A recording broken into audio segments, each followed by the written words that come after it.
സവാള ഗിരി സവാള ഗിരി ഗിരി. The real Kerala story പൊളിഞ്ഞു. സംഘപരിവാറാണ് ഇതിന്റെ പിന്നിൽ. ഇങ്ങനെ കല്യാണം കഴിക്കുന്നതിന് അവർക്ക് അത്ഭുതമാണ്. എന്തൊരു കോതനാണ് ഇയാൾക്ക് ആരെ ഗോവിന്ദൻ എന്ന് പേരുണ്ട്, കോതപ്പൻ എന്ന പേരാണ് ഇടേണ്ടത്. ഇതാണ് യഥാർത്ഥ കേരള സ്റ്റോറി. മതനിരപേക്ഷതയുടെ അങ്ങേയറ്റം. എന്റെ കൂടി നാട്ടിലെ പ്രബുദ്ധരായ പാർട്ടിക്കാരുണ്ട്. വിവാഹം സ്വർഗത്തിലെന്നല്ലേ പറയുന്നേ, ആ സ്വർഗാണ് കേരളം. നമുക്ക് കേരളത്തിലെ മുഴുവൻ ജനങ്ങൾക്ക് അഭിമാനിക്കാം ലോകത്തിന്റെ മുന്നിൽ. യഥാർത്ഥ കേരള സ്റ്റോറി എന്ന പേരിൽ കേരളത്തിൽ CPM ആഘോഷിച്ച വിവാഹമായിരുന്നു. എന്തൊക്കെ മേളമായിരുന്നു, പാട്ട്, ഡാൻസ്, കൂത്ത്. ഇപ്പോൾ ഈ പെൺകുട്ടിക്ക് വിവാഹ സമയത്ത് 16 വയസ്സ് മാത്രമായിരുന്നു പ്രായം. വിവാഹത്തിന് ഹാജരാക്കിയ രേഖകൾ വ്യാജമാണെന്ന് കണ്ടെത്തിയിരിക്കുന്നു. പേടിക്കാനൊന്നുമില്ല, ധൈര്യമായിട്ടിരുന്നു.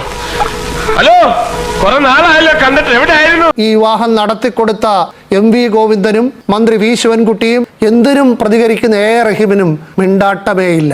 ഇങ്ങനെയുള്ള സന്ദർഭങ്ങളിലാണ് നമ്മൾ സ്വയം നിയന്ത്രിക്കേണ്ടത്. ഇങ്ങനെ മിണ്ടാൻ പറ്റാതെ നിൽക്കുന്നതിന് ഞങ്ങളുടെ നാട്ടിൽ എന്താ പറയാന്നറിയോ? അണ്ണാക്കിലെ പിരിവെട്ടി.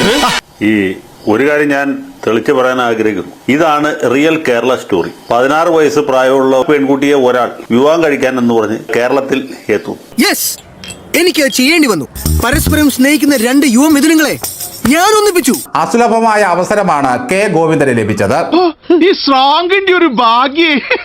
ഇതൊക്കെ എന്ത് വെറുതെ രണ്ടുപേര് വന്നിട്ട് ഞങ്ങൾ വിവാഹം കഴിക്കാൻ ആഗ്രഹിക്കുകയാണ്, താല്പര്യപ്പെടുകയാണെന്ന് പറഞ്ഞത്. പ്രത്യേകിച്ച് നമുക്ക് യാതൊരു പരിചയമില്ലാത്ത ആള്. അത് കേട്ട വഴി കേൾക്കാത്ത വഴി, എന്നാൽ നിങ്ങളുടെ വിവാഹം ഞങ്ങൾ നടത്തി തരും എന്ന് പറഞ്ഞ് ഇതിന് മുന്നിട്ട് ഇറങ്ങി. ഈ കുട്ടികളുടെ ധൈര്യം, ഇതുപോലെ തന്നെ 10,000-കണക്കിന് ആൾക്കാർ സമ്മർദ്ദങ്ങൾക്കും അതേപോലെ തന്നെ ഭീഷണിക്ക് വിധേയമായി അവിടെ കഴിയുകയാണ്. ആ 10,000-കണക്കിന് കുട്ടികളെ കേരളത്തിൽ കൊണ്ടുവന്ന് ഇതുപോലെ വിവാഹം കഴിച്ചു കൊടുക്കുമോ എന്നറിയില്ല. അത് നടത്തി കൊടുത്തതിന് ശേഷം ഇത് ഞങ്ങളുടെ മഹത്തായ മാതൃകയാണ് എന്ന് നെഞ്ചുപിടിച്ച് പറയുകയും ഇത് ആകെ അബദ്ധമായിരുന്നു എന്ന് തെളിയുന്ന ഒരു സംഗതിയുണ്ട്. അതിനാണ് നമ്മൾ കേരള സ്റ്റോറി അഥവാ റിയൽ കേരള സ്റ്റോറി എന്ന് പറയുന്നത്. വിവരമുണ്ടോ തനിക്ക്? സത്യമായിട്ടുമില്ല. കേരളത്തിൽ റിയൽ ആയിട്ട് നടക്കുന്ന മിക്കവാറും കാര്യങ്ങൾ ഏതാണ്ട് ഈ രീതിയിലാണ്. ഇത് മാത്രമല്ല, ഇത് ഒറ്റപ്പെട്ട സംഭവമേ അല്ല. ഇതുപോലത്തെ പരമാബദ്ധങ്ങൾ, പമ്പര വിഡ്ഢിത്തങ്ങൾ. ഈ ഫയൽ നോക്കേ, ഇത് മുഴുവൻ ഇവരെ കുറിച്ചുള്ള പരാതികളാ. ഇനി കുറെ നാൾ കഴിഞ്ഞ് ഈ ഭർത്താവ് എന്ന് പറയുന്ന പൂമാൻ ആ പെൺകുട്ടിയെ വലിച്ചെറിഞ്ഞ് കളഞ്ഞു കഴിഞ്ഞാൽ ഒരു കോടതിയിലും കേസുമായിട്ട് പോകാൻ പറ്റില്ല. കാരണം ആ ഒരു ഹിന്ദു പെൺകുട്ടിയും മുസ്ലിം വിവാഹം തമ്മിലുള്ള വിവാഹം ഹിന്ദു മതാചാരപ്രകാരം നടത്തി സർട്ടിഫിക്കറ്റ് കിട്ടും. പക്ഷെ അതുകൊണ്ട് നിയമപ്രാബല്യം ഉണ്ടാകുകയില്ല. ഇതാണ് യഥാർത്ഥ കേരള സ്റ്റോറി. മതനിരപേക്ഷതയുടെ അങ്ങേയറ്റം. എവിടുന്ന് വന്നടാ ഇവനൊക്കെ? ഗോവിന്ദൻ മാഷിന് ഒരുപക്ഷെ അറിയാൻ പാടില്ല. പുള്ളിയുടെ വിദ്യാഭ്യാസ യോഗ്യത 10ാം ക്ലാസ് ഡ്രില്ലുമാണ്. പുള്ളി ഡ്രില്ല് മാഷ്. അതെന്തിനാടാ പന്നിപ്പ പറഞ്ഞതല്ല, പിന്നീട് വരെ അവസരം കിട്ടിയില്ലെങ്കിൽ. ഇതാണ് യഥാർത്ഥ കേരള സ്റ്റോറി. യഥാർത്ഥ കേരള സ്റ്റോറി എന്ന് പറയുന്നത് ഈ കല്യാണമാണ്. ശിവൻകുട്ടി സഖാവ് അദ്ദേഹം കോളേജിലൊന്നും പഠിച്ചിട്ടില്ലെങ്കിലും LLB-കാരനാണ്. സീരിയസ് ആയിട്ട് വല്ലതും പറയുമ്പോ ആക്കരുത്. നമുക്ക് ഏത് മതത്തിൽപ്പെട്ടവർക്കും പരസ്പരം വിവാഹം കഴിക്കാനുള്ള അവകാശം, അത് നിർഭയം സാധ്യമാകുന്ന ഏക ഇന്ത്യൻ സംസ്ഥാനത്തിന്റെ പേര് കേരളം. നമ്മുടെ ഡബിൾ റഹീം ഉണ്ടല്ലോ, ഇന്ത്യൻ പാർലമെന്റിലെ ഗർജിക്കുന്ന സിംഹം. അദ്ദേഹം വളരെ ഭരണഘടനാ വിദഗ്ധനാണ്. ഇദ്ദേഹം തന്നെ സ്പെഷ്യൽ മാരേജ് ആക്ട് പ്രകാരം രജിസ്റ്റർ ഓഫീസിൽ വെച്ചാണ് കല്യാണം കഴിച്ചത്. അങ്ങനെ കഴിക്കാൻ പറ്റുകയുള്ളൂ. പുള്ളി ജീവിതത്തിൽ തന്നെ ഇത് ചെയ്തിട്ടുള്ള ആളാണ്. റഹീമിന് നന്നായിട്ട് അറിയാവുന്നതാണ്. കാര്യം ലോ അക്കാഡമി ലോ കോളേജിൽ നിന്നാണ് കിട്ടിയത് എങ്കിൽ പോലും പ്രാഥമികമായിട്ടുള്ള കാര്യങ്ങൾ അറിഞ്ഞിരിക്കുന്നുണ്ട്. അതുപോലും അറിയാത്ത ആളുകൾ. ഈ നിയമപ്രാബല്യം ഇല്ലാത്ത വിവാഹമാണ് നടത്തിയത്. പോക്സോയുടെ കാര്യം ഉണ്ടാവല്ലോ വരുന്നത്, പ്രായപൂർത്തി എത്തിയിട്ടില്ല. അപ്പൊ ഇങ്ങനെ ഉള്ള വിവാഹം നടത്തി കൊടുക്കുന്നത് എത്ര അധാർമികമാണ്, എത്ര വലിയ തെറ്റാണ് ആ പെൺകുട്ടിയോട് ഇവർ ചെയ്തത്. സാമൂഹ്യമായിട്ടും നിയമപരമായിട്ടും എത്രയോ വലിയ ഒരു പാതകമാണ്.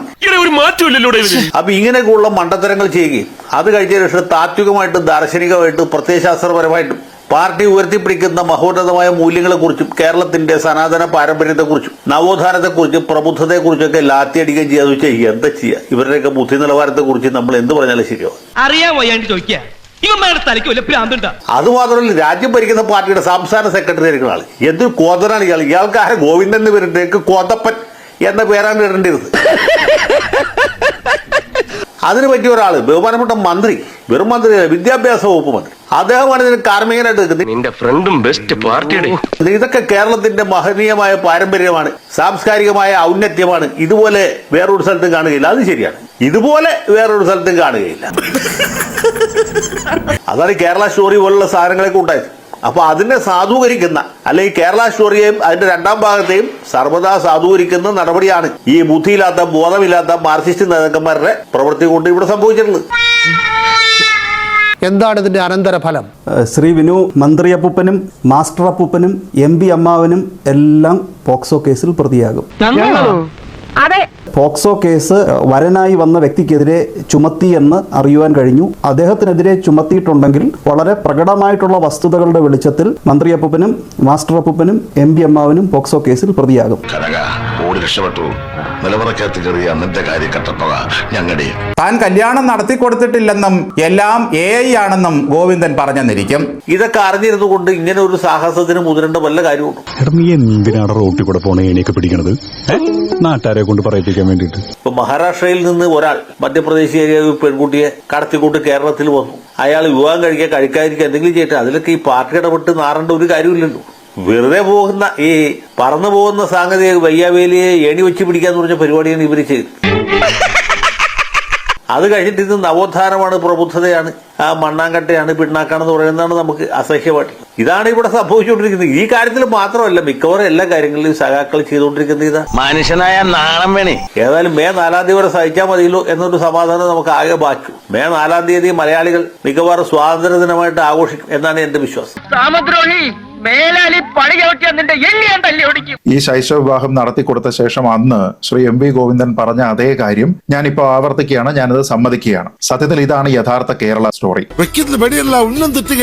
ശൈശവ വിവാഹത്തിനെ പ്രോത്സാഹിപ്പിച്ച് ആ പ്രണയത്തിനെ വിശുദ്ധമായി പ്രഖ്യാപിച്ച് കേരളമാണ് ഇതിനുള്ള സുരക്ഷിത ഇടം എന്ന് പ്രഖ്യാപിച്ച് മന്ത്രിയും MPയും MLAയും കൂട്ടുനിന്ന് 1 മണിക്കൂറിനകം സർക്കാരിന്റെ K-സ്മാർട്ട് വഴി മാരേജ് സർട്ടിഫിക്കറ്റും കൊടുത്തതിന് ശേഷമാണ് ഇതാണ് റിയൽ കേരള സ്റ്റോറി എന്ന് പറഞ്ഞിരുന്നത്. വെറുതെ ഷൈൻ ചെയ്യാൻ വേണ്ടി മണ്ടത്തരം എഴുന്നള്ളിക്കല്ലേ. അത് പറഞ്ഞിരുന്ന ആൾക്കാർ എല്ലാവരും ഉത്തരവാദിത്തപ്പെട്ട ആൾക്കാരാണ്.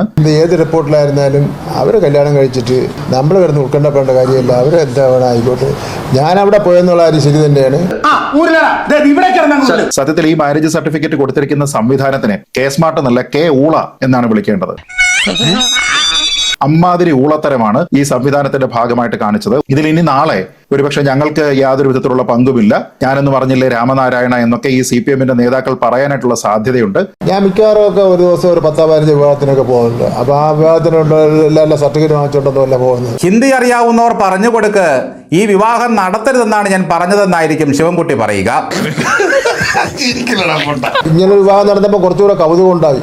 അതുവഴി അങ്ങോട്ട് നേരത്തേക്കിലോട്ട് പോകായിരുന്നു. അപ്പോൾ ഓടിച്ച് ജസ്റ്റ് ഒന്ന് നോക്കിയിട്ട് അങ്ങ് പോയി. ശരി. ലെങ്കോട്ടിയും കാണിച്ച് നിയമസഭയുടെ മുകളിൽ കയറി തട്ടിന്മേൽ കളി കളിച്ച ശിവൻകുട്ടിക്ക് ഇപ്പോഴും ഒരു മാറ്റവും സംഭവിച്ചിട്ടില്ലല്ലോ. നേരത്തേക്കിലോട്ട് പോകായിരുന്നു. അപ്പോൾ ഓടിച്ച് ജസ്റ്റ് ഒന്ന് നോക്കിയിട്ട് അങ്ങ് പോയി. അതിന്റെ പേര് കേസൊക്കെ എടുത്തിട്ട് ഇവിടെ പോയി. സെൻട്രൽ ജയിലേ എനിക്ക് ചിൽഡ്രൻസ് പാർക്ക് പോലെയാ. പക്ഷെ അവരെ തിരിഞ്ഞു കൊത്തുന്നത് ദേശാഭിമാനിയാണ്. അപ്പൊ അതിന്റെ നേതൃത്വം CPM-ന്റെ സഖാക്കളാണ് എന്ന് പറഞ്ഞിട്ടുണ്ട്. ഇനി ആരെങ്കിലും FIR ഇടുന്നുണ്ടെങ്കിൽ അവർക്ക് ദേശാഭിമാനി കാര്യങ്ങൾ എളുപ്പമാക്കി കൊടുത്തിട്ടുണ്ട്. CPIM-ന്റെ സംസ്ഥാന സെക്രട്ടറി MV ഗോവിന്ദൻ മാസ്റ്റർ, പൊതുവിദ്യാഭ്യാസ തൊഴിൽ വകുപ്പ് മന്ത്രി V Sivankutty, advocate AA Rahim MP, പ്രാദേശിക CPIM നേതാക്കളായ advocate PS Harikumar, P Rajendrakumar, advocate Ajith Karinkulam, Anoop Venugopal, advocate Shijith Shivas തുടങ്ങിയവരുടെ നേതൃത്വത്തിലുള്ള ഉത്സാഹ കമ്മിറ്റിയാണ് എന്ന് വളരെ കൃത്യമായിട്ട് ദേശാഭിമാനി തന്നെ. ഭയങ്കര ചതിയായി പോയല്ലോ മുതലാളി. ഞാനല്ല ചതിച്ചത് മുതലാളി, വിഷമിക്കണ്ട. അടുത്തതില് എന്റെ വീക്ക്നെസിന്റെ ഡോസ് അല്പം കുറച്ചോളാം മുതലാളി. എന്റെ ഈ പ്രായവുമായി ബന്ധപ്പെട്ട് എന്തെങ്കിലും തരത്തിലുള്ള പ്രശ്നമുണ്ടായിരുന്നുവെന്ന് പിന്നീടാണ് ഞങ്ങൾ അറിഞ്ഞത് എന്നും അവർക്ക് പറയാൻ കഴിയില്ല. കാരണം ദേശാഭിമാനി വളരെ കൃത്യമായിട്ട് അതേ വാർത്തയിൽ തന്നെ എഴുതിയിരിക്കുന്നത് പെൺകുട്ടിക്ക് വിവാഹപ്രായം എത്തിയില്ല എന്ന നിലയിലെ കെട്ടുകഥകളും അനുബന്ധമായി ഇവർ പ്രചരിപ്പിച്ചു എന്നാണ്. അതായത് ഈ സംഘപരിവാറുകാരും അവരുടെ ചാനലുകളും മറ്റുള്ള ആൾക്കാരുമെല്ലാം ഈ പെൺകുട്ടിക്ക് വിവാഹപ്രായം എത്തിയിട്ടില്ല എന്ന നിലയിൽ കെട്ടുകഥകൾ അന്ന് അനുബന്ധമായിട്ട് പ്രചരിപ്പിച്ചു എന്ന് പറയുന്നുണ്ട്. അതായത് ആ പെൺകുട്ടിയുടെ പ്രായവുമായി ബന്ധപ്പെട്ട് അന്നേ തർക്കം നിലനിന്നിരുന്നു. ആ പശ്ചാത്തലത്തിൽ അതിനെ അറിഞ്ഞുകൊണ്ടാണ് ഈ കല്യാണം നടത്തിയിരിക്കുന്നത് എന്ന് വളരെ കൃത്യമായിട്ട് പറയുകയാണ്. എന്നിട്ടോ തിരുവനന്തപുരത്ത് ഇരുവരും സംയുക്തമായി നടത്തിയ വാർത്താ സമ്മേളനം ഇത്തരത്തിലുള്ള സംഘപരിവാർ കുപ്രചരണങ്ങളുടെ മുനയൊടിക്കുന്നതായിരുന്നു. ഇപ്പൊ ആരുടെ മുനയാണ് ഒടിഞ്ഞത് എന്നതിനെ കുറിച്ച് ഇവർക്ക് കൃത്യമായിട്ട് അറിയാം.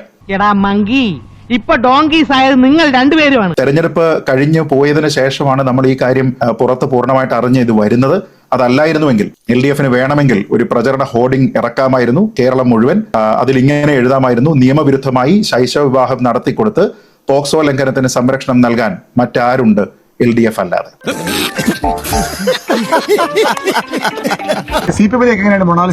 അത് എത്തിയത് വളരെ ഞങ്ങളിലേക്കൊന്നും എത്തിയതല്ല. ഇന്ന് വിവാഹം കഴിഞ്ഞിറങ്ങുന്നവരെ ഞങ്ങൾ അഭിനന്ദിക്കാനും വിവാഹ ചടങ്ങിൽ പങ്കെടുക്കാൻ എന്ന് മാത്രമേ ഉള്ളൂ. ബാക്കിയെല്ലാം അവരതേ ഇറക്കിയത്, ഞങ്ങൾക്ക് അതിൽ റോളില്ല. ഞാനാണെന്ന് പറയട്ടാ, പിന്നെ അത് വേണമെങ്കിൽ നീയാണെന്ന് പറഞ്ഞു. എന്തിന്? അതിന്റെ ഗമ നിനക്കിരിക്കട്ടെ. അത് കഴിഞ്ഞിരിക്കട്ടെ.